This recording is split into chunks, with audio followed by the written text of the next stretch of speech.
Welcome to this episode of Resetting Your Compass. So, what to expect in this episode? It's the Polar Training Course up in Norway. So, if you're interested in what's going to happen on the Polar Training Course, stay tuned.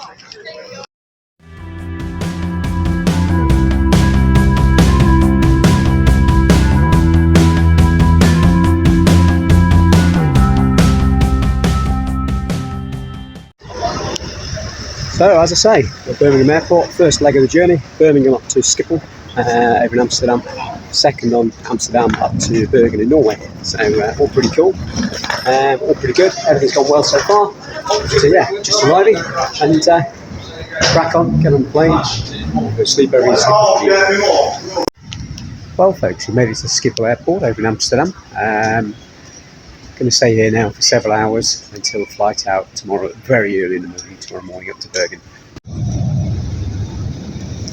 We're just flying up the west coast of Norway now, and you can see all the lovely islands there. There's a great view there of what we should be arriving in Bergen, give or take, in about an hour's time. So we've arrived in Bergen, and it's a beautiful place, to be honest. As you can see, a lot of these very colourful buildings. This is just the harbour. On the one side you've got these beautiful colourful buildings, and then you've got the harbour itself, as you can see there, and the mountains in the distance. It's actually a really nice town, a bit bigger than I expected it to be, but it is a really nice town. What I think I'll do, I'm going to go have a quick hop up to the top of the tram, obviously walk up, don't get the tram up itself. Let's see what the view's like up there. Well, we've wandered up to the top of the tram, lovely viewing point. You can see Bergen below. There's the harbour that we took a photo of before. It's absolutely beautiful up here, and the tram comes up there. So if you ever have a trip to Bergen, take the tram up or have a wander up. It's absolutely beautiful. So now we start our last leg. We're at Bergen station, and we're going to get the train out all the way to Hugastad, I believe it's called. As you can see already, lots of snow. As soon as you leave the coast, it gets a lot colder, lots and lots of snow. So yeah, let's crack on with this journey and let's get ourselves to Hugastad.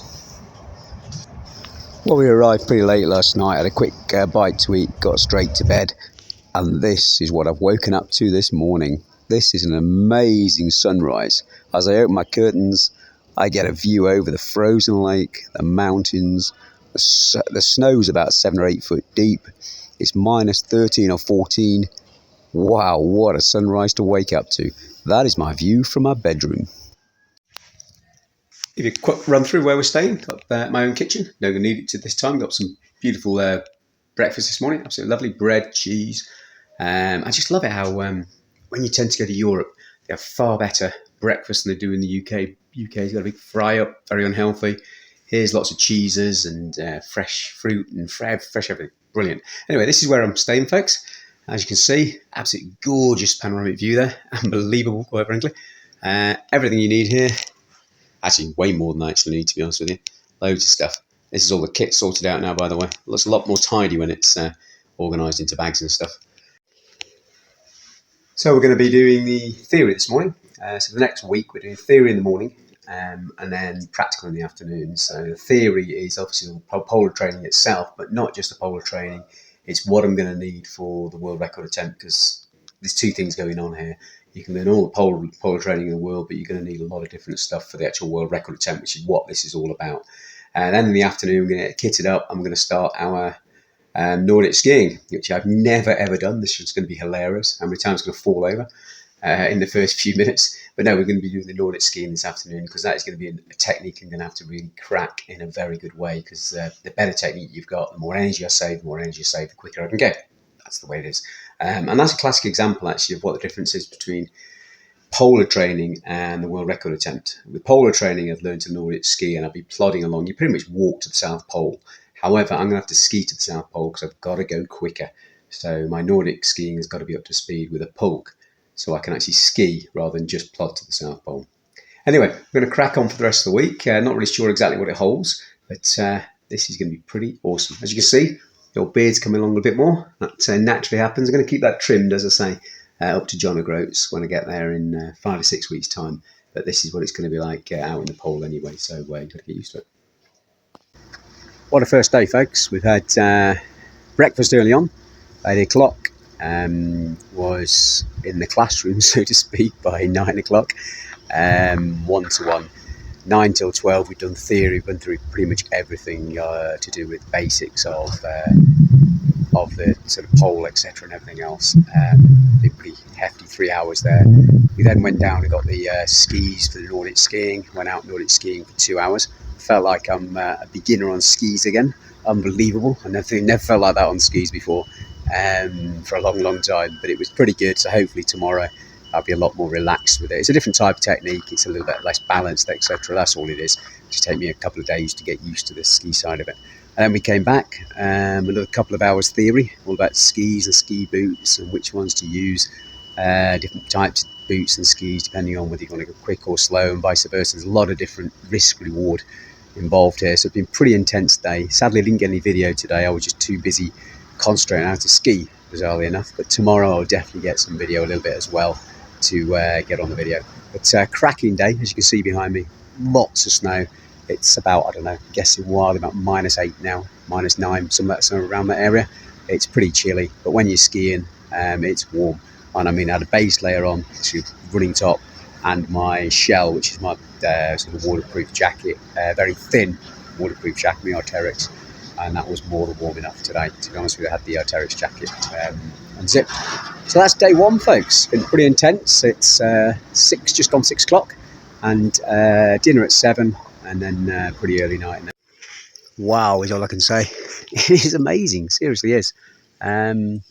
It's probably about -11, -12, somewhere around there, but it feels a lot warmer, obviously, with the sun. The radiation of the sun feels it's a lot warmer. It's actually temperature-wise about -10 or 11. What else? Not a lot, really. Enjoying it. Legs ache a bit for yesterday, but try and get some more footage on the route today and see if we can get some skiing as well. Get the guide to get us some on that. Gone through a lot of stuff this morning, gone through pulks, equipment, all this stuff. There's so much going on, believe me. There's so much I've got to get done. It's absolutely ridiculous. But at least I have the knowledge, a lot more knowledge now of what I need to do, especially getting weight down for this pulk and this attempt. It's invaluable information about what most people would take, what you generally take, and what I'll be taking, all 3 different things. So all is good. Going to crack on with today. So as you can see, we're in the middle of nowhere and we're off the beaten track. So we're off the pisted bits and we're into the really nasty stuff. It's called Strastugi, and it's basically where the snow ices over, gets into clumps. These things can be quite small, as you can see here, a few metres across, right the way up to a mile or so across. But they're really hard, really packed, really slippy. As you can see, the guide's on the lovely pisted bit and I'm stuck in the rough on the side. This really nasty stuff, the Strastrugis, basically starts at about 86.3 degrees north, south even, to 88 on the South Pole. So you've got well over 100 miles of this, and it's going to be really hard going because it's just over halfway, and it's going to be a real killer on the legs. But I've got to practice it, so that's why I'm out on it now. Wait forward. Come on, wait forward.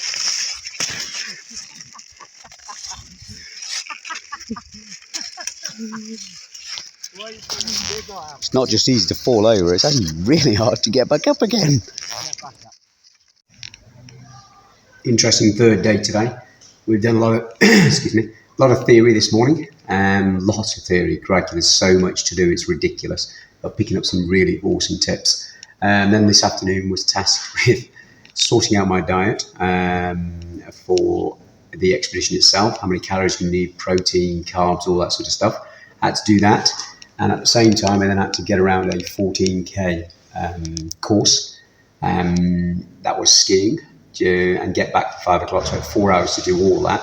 It was good to do, actually, because one, it made time pressures, which is absolutely essential because obviously it's a world record attempt, so time pressures are there. But it also showed where I was at, because the 14k ski, physically, not a problem whatsoever. But my technique's still absolutely rubbish, to be honest with my skiing.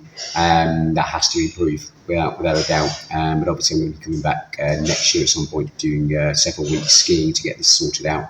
But it's been good, been really good. Learned lots today. I'm going to be putting a secondary video, which in a few weeks' time, going through different stuff and showing you what I've learned and things like that. But I just wanted to give you a quick update of day 3, what we've done. So yeah, 14k ski. We've done lots and lots of stuff, all to do with nutrition and you name it. How you pack your beds up, stacks of stuff. It's ridiculous. Anyway, going to grab some lunch after I've done about another hour's worth of work. Well, we're out today, folks. As you can see behind me, there's a lake behind me. That is actually a lake back there. But we're out on navigation today, so we've got some waypoints on the GPS. Got to find all the waypoints, mark them in, and then on the way back, make my own waypoints on the way back. So it's all about navigation to the pole, because obviously what you do is take a bearing of where you need to go, so the direction you need to go in, set it up on the compass, and then pretty much follow that direction. Then at lunchtime, I would then check again as to exactly where I am and see if my bearings change slightly, because obviously a little bit of a direction loss can add up to a lot of kilometres. But as you can hopefully see today, it is absolutely fabulous out here. Even though it looks sunny, it's about -10, -12, somewhere there. It's cold, but it's absolutely gorgeous. So that, my fellas, is navigation. Anyway, I'm going to crack on, otherwise we're told off for being late. Well, we've woken up to -25 this morning, so it's pretty cold. We're going to go out, excuse me, going to go out and sort the tents out, and then get the pulk out and get some load, 50 k's worth of load in the pulk as well. Sorry, I got a bit of a croaky throat this morning, absolutely fine. But yeah, -25. This is probably colder than I'll get really at the pole, because it's a different type of cold here. It's moisture cold. Down on the pole, it's dry cold, so there's a difference in this. But I'll get some shots of how the tent's going, set up the tent and all that sort of stuff, and obviously get all the old down suit that's out this time, so you'll see me in the old down suit as well, because I'm not skiing this morning, I'll be skiing this afternoon. So we're going to do the old tents today, as mentioned, and then pull the pulk around for a little while. But since we're going to be hanging around for quite a while, putting the tents up, playing with the stoves, things like that, we're got the old 8,000 metre jacket on to keep warm today. So, but it's about -25 out here, so it's pretty cold. Sun's just coming up, so we should get some radiation heat on this. But it's cold, man, it's cold. So, tent is up. That took about 12 minutes. It's going to take 6 minutes when I get to the pole. I'm going to get organised with this. You can see it's a tubular tent. It's very, very strong, because the wind comes from one way and you basically send it down the tent itself. Lots and lots of snow got all the way around it to stop the wind going underneath, because that makes it really, really cold. You'll notice a big vent at the front there, and that's to vent out the gas when you've got cooking inside. Now, on the inside of the tent, you've got a couple of things going on. You've got a stove there, and you've got gas. Now, that gas is actually liquid form, but as you heat the stove up, it turns automatically into gas. You've got something called a heat exchanger that goes around it to make sure lots and lots of heat stays in the stove. Lots of snow there that's been dug out from a pit. Now, the pit's there to collect the CO, that's the carbon monoxide. So when you're on the stoves on, the CO will come off the stove and it'll go into the pit. So therefore, you don't end up killing yourself. A very, very simple setup, but it works really well. Obviously, it's going to be howling wind when this is going on, but it's really easy, really simple. This is a 3-man tent. I'll be using a 2-man tent, remnants of Denali and Everest. But hopefully that's give you a bit of a flavour of what the tent life is like. So this afternoon, we've got to pull the pulk around that 14k circuit. So, we're out of the pulk now, you see. There's the old thingies. Got the pulk behind me. Skis on there temporarily while I'm having a stop and just climb up a big hill. That is what is around me. Pretty much in the middle of nowhere, to be honest. The furthest point away from the house, I've got to wander around, but it's absolutely lovely, but it's tough. Gotta say, these skis I've got don't really work on the uphills whatsoever. So I'm having to take them off just to climb the hills. So I'm going to have to worry about that when we get back. Needless to say, that does not work. Just an update after that pulk pull. That's the first time I've physically been pushed, I would say, on this training. And that was quite a push, I'll be honest with you. That pulk was anywhere and everywhere. And sadly, the skis didn't get any traction on the hills, so I had to take the skis off and walk pretty much the last 10k, to be honest. 10k or so. It was pretty hard going in snow, pulling a 60k sled. It was pretty tough, but we got around. It took a little while, probably about half mile an hour under what I need to be, but I won't be pulling the sled in that way on the South Pole. If I went to the North Pole, yes, I would, but going to the South Pole, I wouldn't. So I was very happy with my skiing across the lake. I kept a very steady pace with that, but as soon as then I got up into the hills, I had to really climb up and down, and the sled was going out because of the camber. it was a whole different ballgame. But I'm glad it did anyway, because it's tested my physical side, which I'm happy with. The physical side's really good. Don't get me wrong, I ache a little bit, but I expect to after something like that. So let's see what tomorrow brings. I'm not sure what we're doing tomorrow. No doubt we'll go out for a long ski, but we'll see. But I will update you tomorrow. Morning all. It should be interesting today. We've got a long one today, about 20-25 miles, give or take. We'll ski from here to the next town, which will be good. And hopefully, because we're not got a pulk today, it should be a little bit easier. Obviously, we're going to go quicker, but it will be a little bit easier. However, we've got a waffle stop, so that's always a good idea, got to say. The sun, as you can see, is bright up my face. I'll see if I can turn around to get this, but it's absolutely amazing out there. It really is. Look at that in the background there. Going to be very, very, very, very hot. As yesterday, it was really warm yesterday. I was down to my base layer in some parts yesterday, which minus 12, and all you've got is a running top on. It's pretty impressive. Anyway, we're going to crack on. I'm going to get some more pictures today out and about, because I haven't had time and I'm getting a bit more relaxed now. So let's get this done.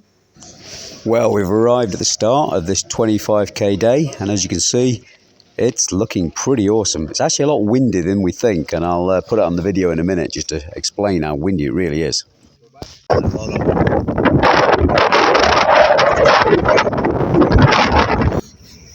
So about 14k into this, give or take, 14 to 15k. It's on a huge, great plateau. It's enormous. It really is. You can see it goes on forever and ever. We're quite high up here. But as I pan around, you'll notice I'm missing my guide. Sadly, my guide's not too well today, and I'm dropping him a lot. So I'm moving at a pretty good pace. My ski technique's really improved, and I'm moving pretty quick. But it does mean, sadly, I'm losing my guide all the way.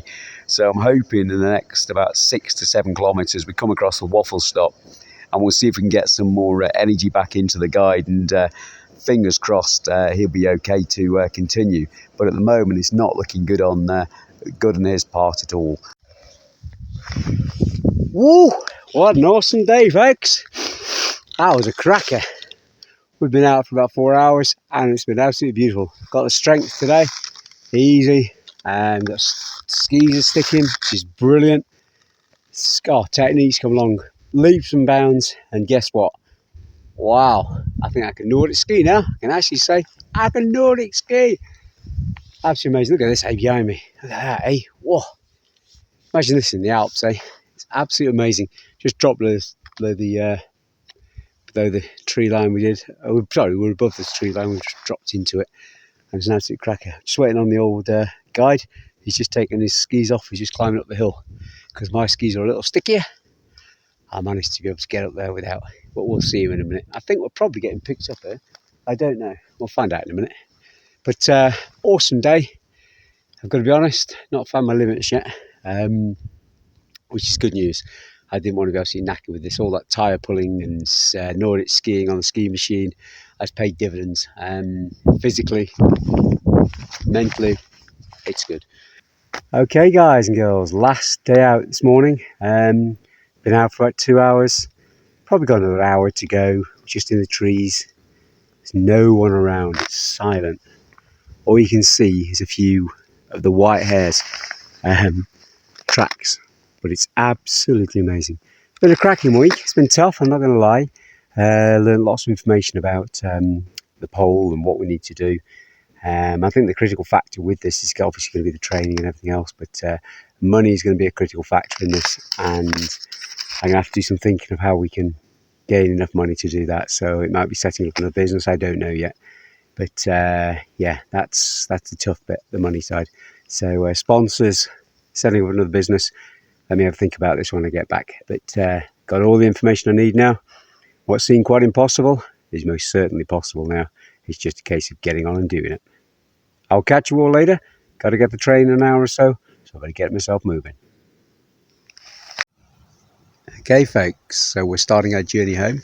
We're at Hogestad station, as you can see behind me, and it's going to take around 24 hours to get home. Got to go here to Bergen, Bergen to Copenhagen, Copenhagen to Birmingham, Shrewsbury to Ludlow, and then home. So it'll take about 24 hours, give or take. You can see the snow behind me, how thick it is. It's absolutely lovely. But very nice and a bit chilly, but in the sun, very nice indeed. Anyway, let's crack this journey on. Let's get home. Well, we're at Bergen Airport. We've got about 5 hours before I can check in, so I'm going to sleep at the airport tonight. Caused a bit of a problem at check-in actually, because they couldn't believe I was going to sleep over at the airport for 5 hours. It's like, well, I'm not going to go back into Bergen, find a hotel, sleep for 3 hours, and come back out again. A bit pointless, really. Anyway, so my bags have actually been checked in, but I can't get through security because it's the evening and not the morning. So I've got to basically faff around this side of the airport for the next few hours, and then we'll get on the plane and get our way up to Copenhagen. Pretty awesome. I'm going to get some kit. It's a tad damp here in Copenhagen at the moment, as you can see. Well, there'll be a short stopover, an hour and a half, give or take, then crack on into Birmingham. And that's it, folks. We are now in Birmingham, and my luggage has arrived, which is really good news because that's got quite a lot of polar kit in it and climbing kit as well. So awesome. Let's get on this train. Let's get home. Finally on the last leg, folks. Birmingham International down into Ludlow. Get there about, I think it's just gone 2 o'clock. But it's been pretty good, pretty awesome week.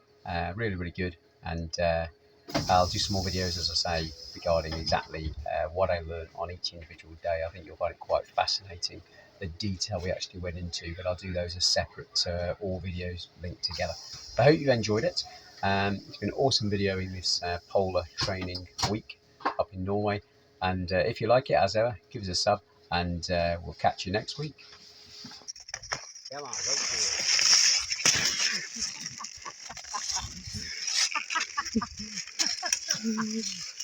What are you doing? Did not happen. Right, come on. Get back up.